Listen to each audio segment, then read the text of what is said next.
And we have one of the great authors for this magnificent book right here. Going to learn a little bit about her. What's your name? My name is Luz Trevino. Luz, very nice meeting you. Can you tell me a little bit about yourself? I lived in New York for basically most of my life. I was born in Michigan. I lived in New York. I went to Puerto Rico for 8 years. I graduated high school over there, and then I came back to New York to study. Excellent, excellent. What was your contribution to this book? The title of my chapter is I Am Somebody, My Promise, My Childhood Promise. And what is it about?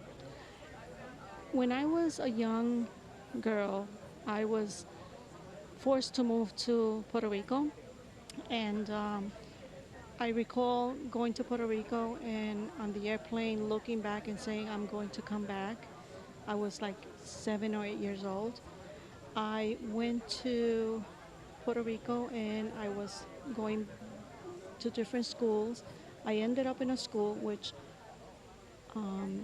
it was a Catholic school for girls. And I lived there for 5 years in the school. I actually lived in the school with the nuns. When I graduated from sixth grade, I went to another school and I was excited to meet new friends, a new school. And then when I was walking towards the school, I see a sign that says Colegio de Niñas Huérfanas, which means college for orphan girls. When I looked at that, I said, wait a minute, I'm not an orphan. What am I doing here? And I asked my father, and my father said, well, I'm trying to get some money so we can get a place, but meanwhile, you have to stay here. So that night, I made a promise to myself that I was going to be somebody. And I did. I graduated from high school.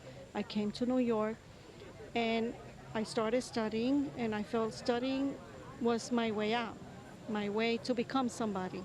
And I promised myself that I would never allow my girls to go through what I went through. And that's why I wrote the chapter. Oh, very good, very good. Well, thank you very much for being here, and I wish you a really, really good evening. Thank you. Thank you.